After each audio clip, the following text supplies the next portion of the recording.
Evening. Welcome to the Lindenville Central School Board of Education meeting for September 13th, 2021. Will you all please join me in the pledge of the flag? Pledge allegiance to the flag of the United States of America, to the republic for which it stands, one nation, under God, indivisible, with liberty and justice for all. At the beginning of each board meeting, the Board of Education sets aside time for the public to speak. And I believe at this time there is no one that has signed in to speak this evening. We need a motion to approve the Board of Education minutes for the meeting dated August 9th, 2021. Motion to approve. I'll second. Any questions or comments? All in favor of approval, please raise your right. Well, actually, I'm sorry. With the number of people on Zoom call, we're going to poll the board for their vote. Sue?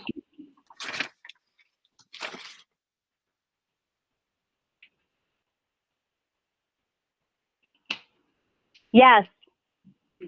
Harold? Yes. Kristen? Yes. Steve? Yes. Vern? Yes. Jared? I vote yes as well, so it's unanimous. Need a motion to approve the Board of Education meeting for the meeting dated August 23rd, 2021. Motion to approve. Motion to approve.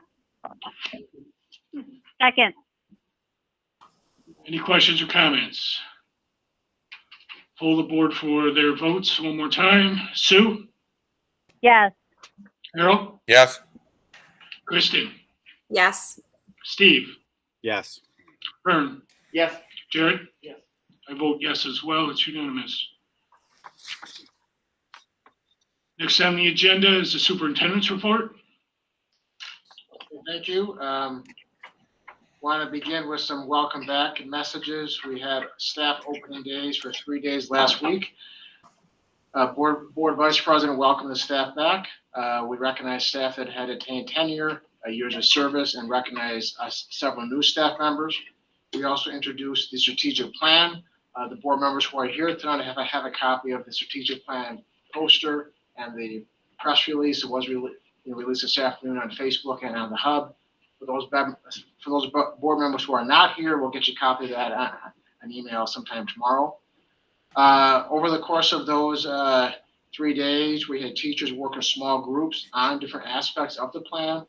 They worked on lesson plans, lesson plan templates, literacy work. They made word walls. We updated our curriculum maps, and we did some vocabulary strategies to reinforce the key concepts of that plan. I spent about a half hour with the staff on Tuesday going over the updated protocols for COVID-19, and the day ended with a keynote address by David Little, who is the Executive Director of Rural Schools.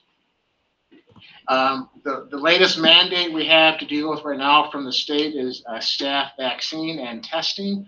So any staff that has not been vaccinated or chooses not to disclose their vaccine status, either of which is acceptable, the health mandates, they now require testing to be given once a week by our nurse. We have several COVID-19 tests here on staff. This applies to all staff. It applies to our contractors. It applies to our substitutes. It applies to our bus drivers. It applies to our cafeteria staff. We have about 26 that we have to test on a weekly basis. The health department is giving us those tests. That is a state mandate. So that is proceeding as needed. Fall sports are underway. I mentioned to you the strategic plan. Joe and I are in the process of submitting a budget of $1.3 million for the ARP money, the American Rescue Plan. The application will be submitted this week. We're using the results of the survey we gave last spring to guide our decision-making. We still have another $700,000 to spend on learning loss. We haven't gotten instructions for that yet, but we are working through that. We also received approval for our fourth smart school submission. This is for technology upgrades.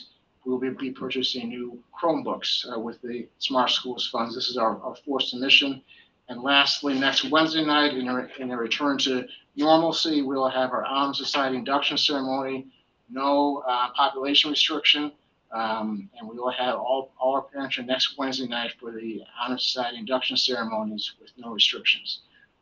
And again, for the board members who are not here, you'll get a copy of the poster and the press release on the strategic plan. And that's all I have. Thank you. Are there any questions for the superintendent? Just about the recovery money. When you put in that 1.3, is there any way to get bottle fillers included in that? On the opening night, when I brought Osro and Zinnia here, I saw the kids filling up in the water jugs there, which is We have fine. some bottle fill. So the answer is yes. If we don't use that out of those funds, we can use our own general fund money. The answer is yes. Joe will take a note on that. We have purchased some bottle fillers already, but we can take a look and see if we need more. Just saying, I mean, it's a good thing if we can find it under that money to get more in there. Thank you. Anything else? Yes, I will. As far as the mandated testing for individuals that don't want to release their vaccination status, or if they choose and tell you they're unvaccinated, how does that apply to COVID-19 recoveries, which is like the highest antibody you could have? Do they still need to be tested? Yes, but we also recognize that there may be some difficulty with that. That question was asked to us last week. We checked with the health department. We have an answer on that. I don't want to offer an outcome. I'm afraid I may get it wrong, but I need to get the detail on that, and I can get that back to you this week. But we are aware of that. That actually was asked to us by a staff member. Mary's aware of it, so we're going to keep that in mind as well. Okay, my other question is, at what time can we do the testing before school? We're doing the testing around Mary's schedule, which will be after school, so it doesn't impact instruction. Thank you. Thank you. Okay, moving on to business action items. From any board members, is there any objection, given the time it takes to poll board members, to pool business action items A through E? Nope, no problem. Okay, hearing no objections. I just, 1 second. Sure. I just do A through D, and then Joe wants to comment on whether he. Okay. So the request has been made to combine A through D. And then we have some comments from Joe on item E. So let me mention A through D. A is approval of the intermunicipal agreement for boys JV soccer. B is alternative high school services agreement with Holly Central School District. C is physical therapy services with Thomas Wenhold for the 2021-2022 school year. And item D is immaterial scholarship funds transferred to active scholarship accounts. Need a motion to approve A through D. Motion to approve. Second. Second.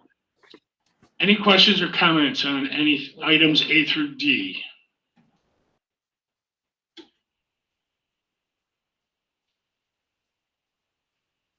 Hearing none, I'll poll the board for their votes for items A through D under business action items. Sue, Yes. Harold, Yes. Kristen, Yes. Steve, Yes. Vern, Yes. Jared. I vote yes as well. It's unanimous. Need a motion to approve business action item E, budget transfers over $10,000 as printed. Motion to approve. I'll second. Okay, and we have comment from Joe. Would like to do an explanation? Okay, as printed, what I needed to do is add 2 additional line items. This is all under the rebalancing of operation accounts. So I handed out to the people that are here an updated document electronically. It's on the on the board docs. It's 2 additional line items because I needed to increase it to 2 more line items for the rebalancing of the accounts. So, Do members have any questions or comments? thank you. Hearing none, we'll poll the board for their votes on budget transfer items over $10,000 as printed. Sue, Yes. Harold, Yes. Kristen, Yes. Steve, Yes. Vern, Yes. Jared. Yes. I vote yes as well. It's unanimous. On to business information items. As we go through these, if there's any questions, please stop me and we'll get you an answer. Treasurer's Report, July 2021. Student Activities Balance and Reconciliation Sheet, July 2021. General Fund Schedule of Claims numbers 32 and number 1. Federal Fund Schedule of Claims number 14. School Lunch Fund Schedule of Claims number 16. First reading of Board Policy 6150, Alcohol, Tobacco, Drugs, and Other Substances, Staff. First reading of Board Policy 7131, Education of Students in Temporary Housing. First reading of Board Policy 7320, Alcohol, Tobacco, Drugs, and Other Substances, Students. First reading of Board Policy 8280, Instruction for English Language Learners. First reading of Board Regulation 3280R, Use of School Facilities. First reading of Board Regulation 8280, Instruction for English Language Learners. Okay, thank you. We're on to Personnel Certified. If they'll fit in the block, we'll do the block, and that's items A through G. I would recommend for your approval, all these items, the long-term substitute, like the mentor teachers, month supervision, a student teacher, extracurricular, coaching recommendations, and staff development from this past summer. I would recommend all those in one block. Respectfully, thank you.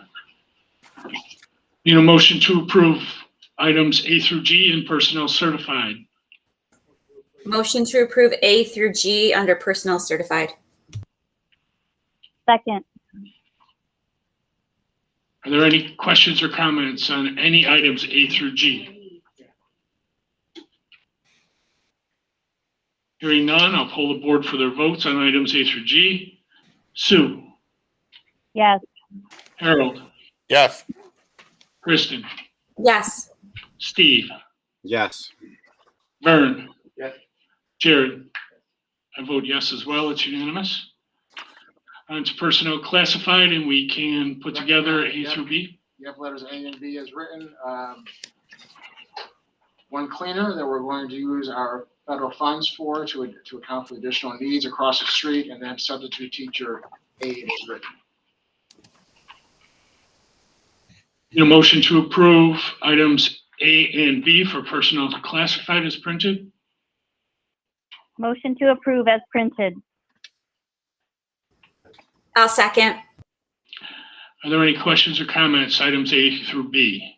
Yeah, I have some questions. How are these people selected to be mentors? And it looks to me like it's an awful young group of mentors mentoring other young people.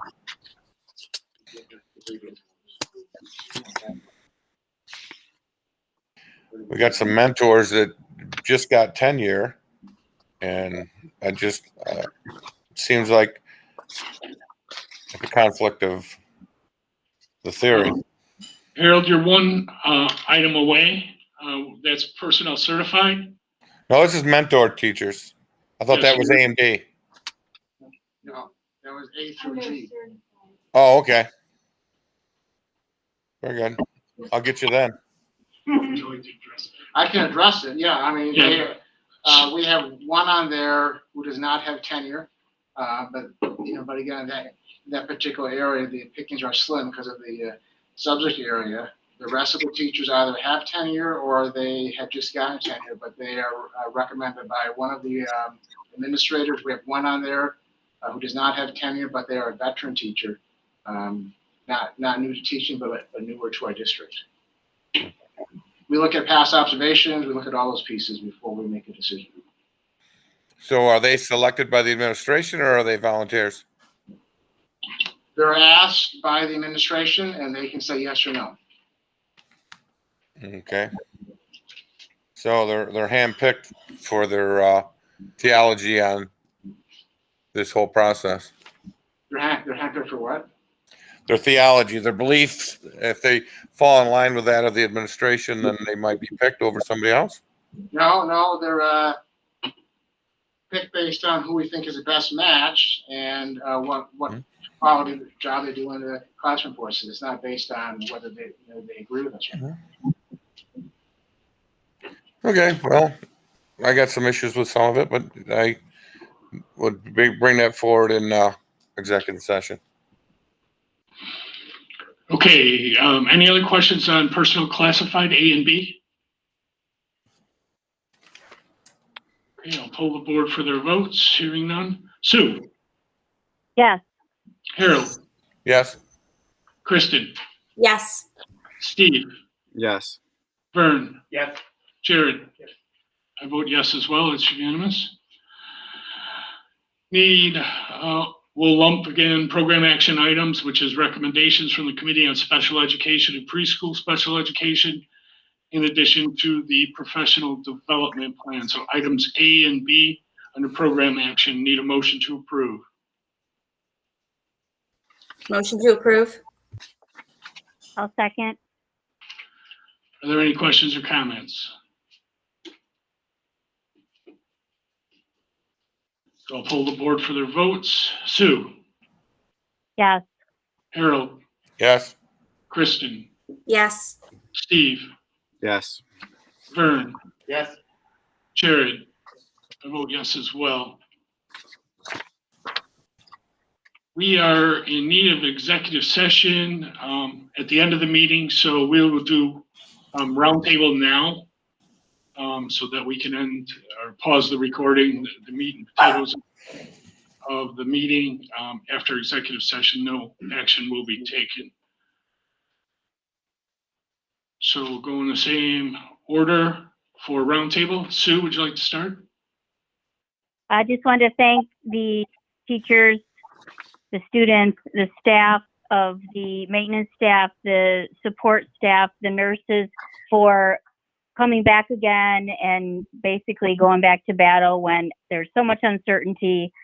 There's so many different opinions and ideas as to how things should be done, but there's a sense of working together despite that, and I just appreciate the respect that each and every one of our team members are showing to one another, trying to work and move forward through these uncertain times.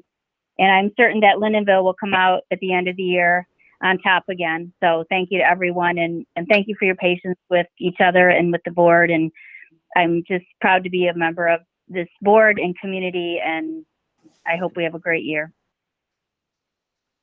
Thank you, Sue. Harold?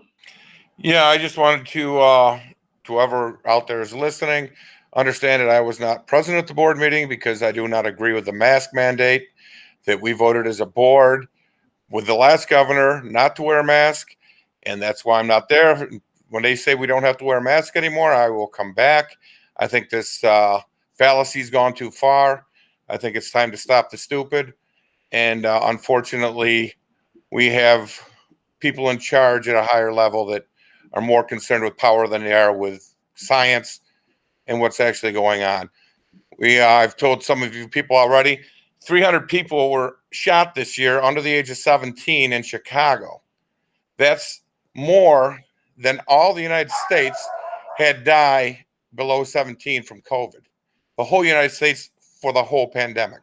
So the science is there, and we are being held hostage by our governor and our health department now, of all people. And I feel it's unkind to the children. It isn't working. We haven't had anybody die for the last 8 months. There's only been 83 deaths in Orleans County. And these kids, and none of those have been kids. And yet we are holding these kids hostage by making them wear a mask. And I'm not going to wear a mask. And I'm not going to come to the school and take a mask off, only because we would be fined, because that's how they control you. They control you with the purse strings. And unfortunately, it's time for a little bit of good old-fashioned discipline against their government. So that being said, I'm Okay, thank you. Kristen? I'll apologize right now because my puppy is playing with a toy that's driving me insane. I do echo Harold's decision not to appear at the board meeting. It's gotten completely out of hand, and I won't be appearing if I have to wear a mask. So I'm going to be continuing to participate by Zoom. Last Thursday, I had my first NOSBA board meeting. It was attended virtually because they had it at 6 o'clock. It was in Newfane, and there was no way I was getting there on time. I have to say, I'm a little disappointed in the other school districts because it was so poorly attended. There were 3 people there and then myself virtually. So I really hope the other school districts, because without everybody being on board, we don't have any pull. We don't have any voice, so to speak. We are working on the legislative breakfast for the last Saturday in January, and the push is to have that in person. We will know more in the coming weeks if that they're going to allow that or not. They are working on getting Governor Hochul to attend. She had committed to attending prior to her taking over as governor, so we're not sure if that's going to change or not. And that is all I have. Thank you, Kristen. Steve?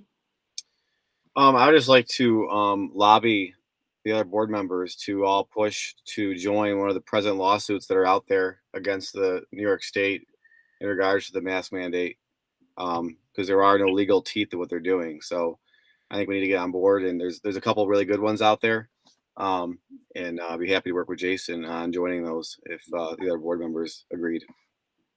That's all I got. Thank you, Steve.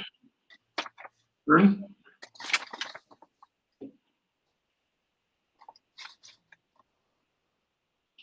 Good evening. There was a couple of things that were going around the village lately in our school district that I wanted to take a couple of minutes to address. And I applaud my colleagues for not going to the meeting tonight because they don't want to wear the mask, but I felt this is something that I wanted to attend and to address personally because it struck a nerve. And I'm not a person that likes to get wrapped up in media and social media. As a matter of fact, I have completely cold turkey the news and Facebook and everything. That being said, there's been a lot going around about after our recent vote where we chose to not have the kids required to wear masks in the school. And a lot of those things, a lot of the comments and a lot of the other things that were talked about is, remember these people. And when they're up for election, we need to get these people out. This is the same board that voted out Lee Dillenbeck was even one person. And these are people that don't care about your community. And these are people that are just following the wrong news. I wanted to address that as one of our local conservation officers, one of our local law enforcement. I care about our community. I love our community, whether I'm doing PTA, Little League, soccer, youth wrestling, school board meetings, hosting races. I do a lot for our community. I chose Lindenville. I wasn't born and raised here. My kids are born and raised here. I've had tons of them at my house. And the reason I voted to not have to have our kids wear a mask on is because as a conservation officer, I'm trained in hazardous materials. And I have to be fit tested every year to wear a mask with a seal on my face with a filter on it as an emergency escape mask for emergency situations and if we need to help others in those situations. These are useless and we're putting them on our kids. And people want to argue with that and say they're not useless. The Delta variant is 300 times more in its viral load than the original COVID-19 strain. It can be anywhere from 1 micron to 10 microns. And that's a unit of measurement, and not everyone knows what that is. So I thought I'm going to help educate everyone about the size of COVID-19. If you have a hair, any hair you could pull out of your hair or off your arm, and you can get that hair anywhere inside any of the holes in your mask, that mask is inefficient because a micron is 4,000 times smaller than the cross section of a hair. So if the viral load is 300 times more, it's aerosolized. And these are useless. They'll stop water vapors. We know that that's not just how it's getting spread. So in order to put the state to mandate my 6-year-old daughter, my 8-year-old, my 11-year-old, my 12-year-old sons to wear these, while 71,000 people can attend the Bills game, and 50,000 plus people can attend the Yankees and the Mets, is child abuse. There's no science that spandex, cotton and cloth pulled up over a nose of a child stops the spread of COVID-19. And every doctor that's saying I'm doing a study about it is not an industrial hygienist.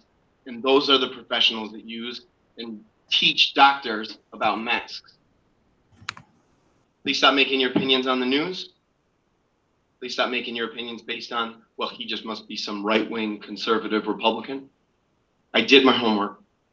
I voted for our kids not to wear masks because it's the right thing to do. And I'll talk to anybody about it who wants to. I'm taking my mask off so it's on record that I completely disagree. And I would love for the health department to educate me about science and microns and how this is supposed to stop it.